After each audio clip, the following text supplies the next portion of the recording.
House of Spies. I'm Jason Horton. I'm Rebecca Lieb. And this is Ghost Town.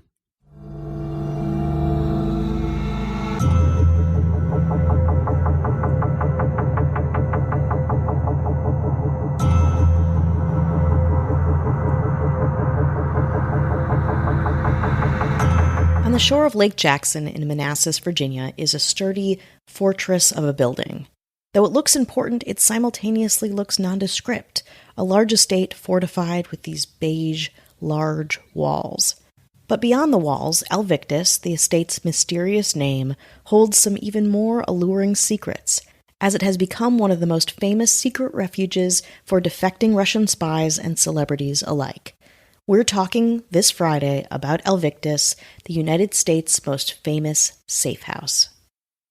Alvictus started as a typical-looking log cabin, bought in 1959 by Victor Peirce and his wife, Alice, after Peirce attempted to end his life over the loss of his job. We'll get to that in a minute. The original owner, Luther Alpaugh, was the son of the developer, who needed cash to fight a murder charge. Peirce promised to sell back the trophy property should Luther Alpaugh go free, but reneged after he was acquitted. Peirce was delighted by the house. He was enthusiastic. He was ready for a new chapter. He named the cabin Alvictus after he and his wife. Alice, Victor, us. Alvictus. Despite the modesty of this new cabin, Peirce loved attention, and soon Alvictus grew into a more stately manor summer home that endures to this day. The 18-foot wall of windows in the great room is flanked by 3 bedrooms and 2 bathrooms and frames the lake beautifully, with multiple terraces and a 13-foot swimming pool. It also has a koi pond shaped like a pea, Peirce, of course. Peirce had big plans to build a helicopter pad in the front yard, but he was too busy with work and other things, and it never happened. Speaking of work, as the State Department Deputy Chief of Protocol from 1954 to 57, he was tight with all kinds of high-ranking figures, including his boss, Eisenhower, Queen Elizabeth, and King Saud bin Abdulaziz of Saudi Arabia.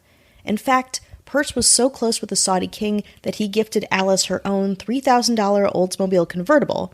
She later refused to return it, she loved it so much, after the two got divorced.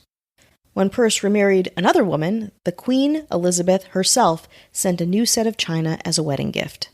But I'm skipping around a little bit. Let's go back to right before the house was bought, when Victor Peirce is this high-ranking government official.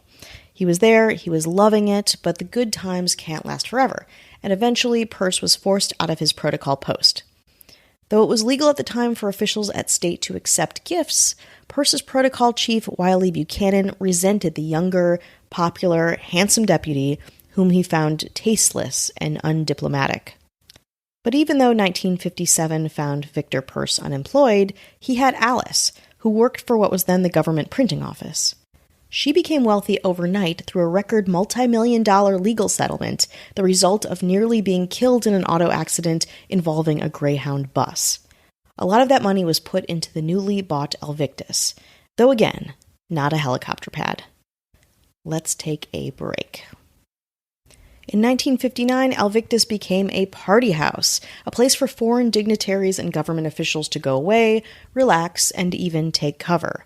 The Washington Star covered a 1959 party where most notably New York Representative John J. Rooney chucked a 5-ton ornamental water wheel into Alvictus's 13-foot deep pool. It was wild. And then, of course, there's the spy stuff. Neighbors and witnesses remember, quote, strangers with foreign accents shopping in Little Manassas, sticking out like sore thumbs among the Virginians. Quote, you can consider it verified, declared Dr. Vince Houghton, spy historian and the International Spy Museum's curator. Houghton says he discussed Alvictus with a fellow former Russian and American operative whom he declined to identify. And he said, he swore it was all very true.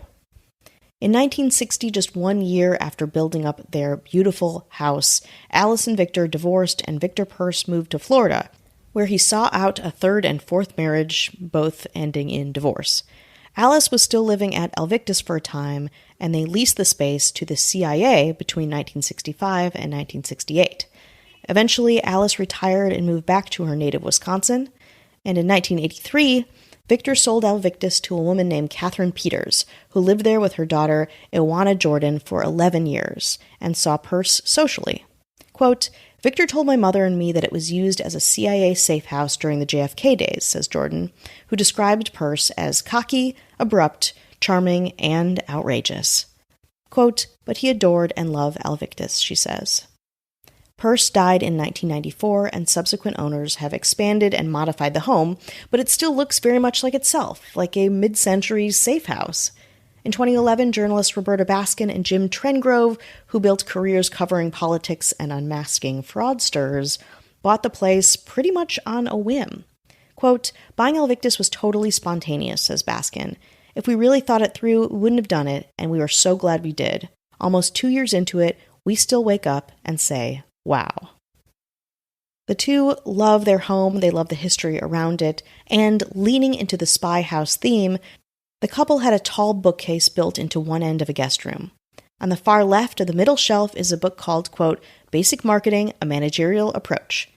Press the spine of the book, and a secret passageway emerges. To a closet, though, and close.